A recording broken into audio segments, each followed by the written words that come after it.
problema chamado dissolução familiar. Agora, diante do meu Deus que está em pé, os meus inimigos se derretem como cera. Então a enfermidade está derretida, o problema financeiro está derretido, a dificuldade está derretida, tudo se dissolve diante da presença do Todo-Poderoso. E se você acredita assim, solte a sua voz e adore a majestade deste que está em pé nesta noite.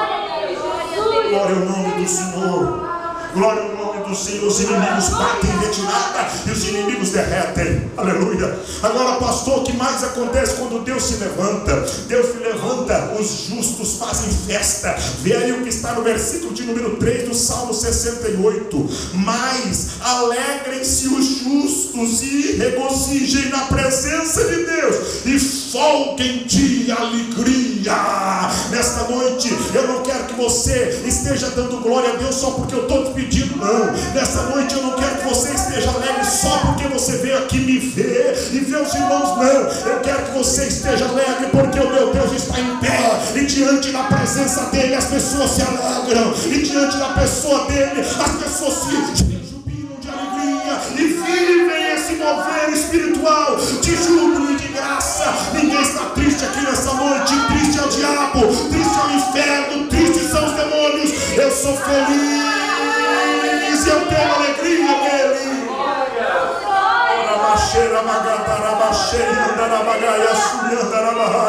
Eu sou feliz e tenho alegria nele. Ele está de pé, amigo. Por que os budistas não têm alegria e o Deus deles está sentado? Por que os kardecistas não têm alegria porque o Deus deles está sentado?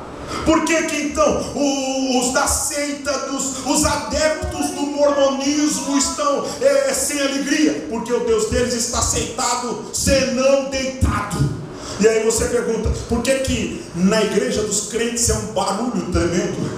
Por que na igreja dos crentes há uma glória, um negócio doido, um negócio diferente? Uns dá glória, outros dá aleluia, uns misturam a língua estranha, diferente no meio do glória. Outros dizem aleluia, outros levantam, eu nunca vi isso. Eu sou acostumado, talvez se alguém entrar aqui nessa noite vai dizer assim, eu sou acostumado de uma igreja que tem uma ladainha e um cidadão com uma batina até o pé, começa a cantar uma cantiga e nada acontece. Eu entro do mesmo jeito e saio do mesmo jeito que entrei. Mas aqui na igreja dos crentes é diferente. Por quê? Porque aqui o nosso Deus está de pé. Se ele está de pé, tem alegria, tem júbilo, tem felicidade, tem glória. E se você está alegre, solte a voz e adore a majestade do Todo-Poderoso. Ele está no santuário e quer nos encher de alegria. Eu jamais ficaria feliz em participar de uma igreja de gente triste, irmão. Mas o salmista descobre, quando Deus se levanta, os justos se alegram. Oh, glória a Deus. Pastor, esse foi o que o salmista descobriu? Não. O salmista descobriu também no Salmo 69, que este mesmo Deus que está em pé, este é o Deus que me livra. O quê? Sim, Senhor. Vamos lá, Mateus 14, vai lá comigo, viaja lá comigo, Mateus 14. Evangelho de Mateus. Esse Deus, além dele estar em pé, ele me livra. Vê aí Mateus 14. Mais precisamente no versículo de número 24. Vê o que diz a Bíblia aí. Olha aí, esse Deus que se levanta para ir em direção a mim, esse Deus que está em pé, meu amigo Samuel, esse também é o Deus que livra. Diz a Bíblia Sagrada no versículo de número 24. E o barco já estava no meio do mar, açoitado pelas ondas. Por quê? Porque o vento era contrário. Então o meu Deus que se levantou para ir em direção ao barco, ele também viu, enxergou, detectou que o povo lá precisava de um livramento. Não é apenas ele ficar em pé e ir em direção. Ele vai por quê? Porque tem a necessidade de um livramento. Então por que é que Deus está em pé? Porque ele está em pé para livrar. É, pastor, sim, senhor. Veja o que está escrito em Marcos capítulo 6. Vem aí, Marcos capítulo 6, versículo 47, meu irmão. Isso é coisa boa, é para crente igual você, querido. Versículo 47 do capítulo 6 do Evangelho de Marcos diz assim: e sobrevindo a tarde, estava o barco no meio do mar, e ele sozinho em terra. Agora o 48 é que chama atenção. E vendo, quem vê? Jesus que está em terra e o barco no meio do oceano, no meio do mar, vendo que se fatigavam de remar, porque o vento lhes era contrário, perto da quarta vigília da noite, aproximou-se dele andando sobre o mar e queria passar adiante deles. Pastor, o que o senhor quer me ensinar com isso? Eu quero te ensinar que este Deus que está em pé, ele também enxerga longe para ver o livramento que ele tem para ti da hora. Pastor, que loucura é essa? Veja aí, irmão, esse Jesus está na terra e o barco está no meio do oceano, mas a visão dele vai lá. O versículo 48 diz: e vendo, enxergando ele está enxergando você, ele está vendo você. A tempestade está difícil, mas ele te vê. E se ele te vê, adore a majestade dele. Você não está desanexado da visão de Deus.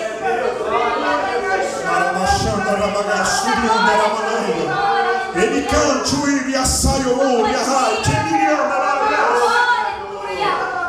entenda o seguinte, irmão: você está no meio do oceano, a onda está gigante, o problema está difícil, mas há um olhar de Deus sobre a tua vida. Aleluia. O que, pastor? Esse mesmo Deus que está em pé, ele olha e livra. Irmão, só que eu tenho que parar e fazer mais devagar aqui para você entender. Escute isso. A visão de Jesus, irmão Jorginho, ela está na terra.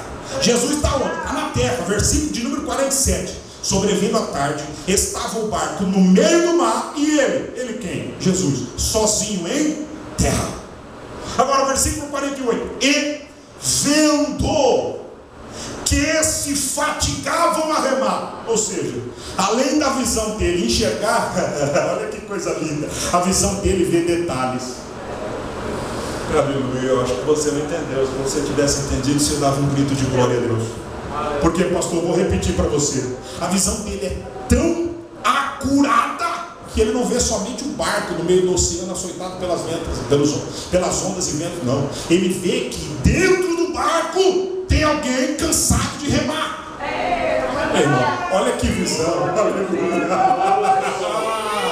Ei, meu filho, olha que coisa linda. Aleluia. Ele não está vendo apenas o barco sendo balançado pela onda, não. Ele está vendo que dentro do barco tem gente cansada de remar. Aleluia. A hora de Deus chegou para a nossa igreja. O momento de Deus chegou para a nossa igreja. Ele está trazendo livramento. Se você pode crer, adore a majestade dele, exalte a majestade dele. Ele te está vendo remar.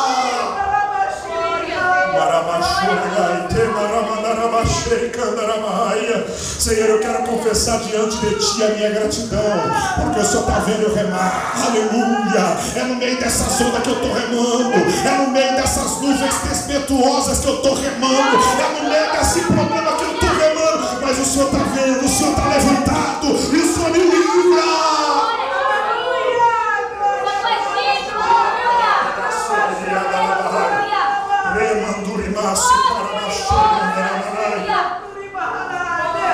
Aleluia. Oh, salmista, pois não. Quando esse Deus fica em pé, ele livra. Ele entra lá no meio do oceano. Ele se levanta e vai, chega lá, livra. Quando ele vai chegando lá, diz a Bíblia Sagrada que os discípulos pensam que é um fantasma. O que, irmão? Vem comigo, pensa, presta atenção. Quem é que não se assustaria? 4:30 da manhã, vento para todo lado, Pedro talvez com um balde, João cansado jogando água para fora do barco.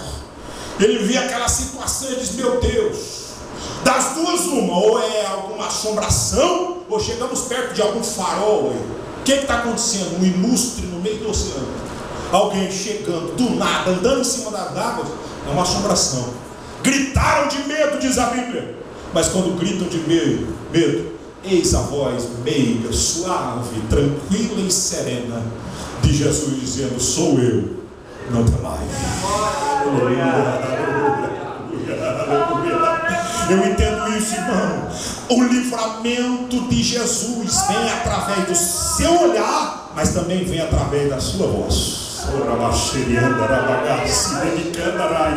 Nesta noite, o livramento de Deus talvez não veio do seu olhar, mas se não veio do seu olhar, está vindo através da sua voz. A palavra está tocando, a palavra está enchendo, a palavra está saindo da boca de Deus. E se sai da boca de Deus, ela tem consolo, tranquilidade, guarida, e ela encontra corações para aquentar, irmão. É nessa luta, é nessa dificuldade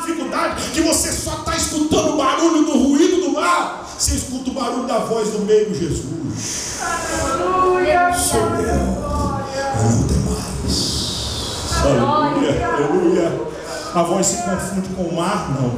A voz se confunde com a chuva? Não. A voz se confunde com o vento contrário. Eu morava em Itu, num prédio lá no 14º andar. Meu pai era pastor da igreja de Itu, e a gente morava num prédio do 14º andar. Eu sei que, irmão, de madrugada, as portas, quando você não fechava ela direito, corria um vento, e esse vento zoava literalmente. Ele ficava assim, assobiando. Quando batia um vento forte, assobiava mais forte ainda, era intenso o barulho do vento. Então imagine você dentro daquele barquinho, o vento cortando, contrário, no meio daquele vento, a voz: sou eu, não tem mais. Aleluia. Sou eu, não tem mais, igreja amada. Sou eu, não tem mais, querido internauta.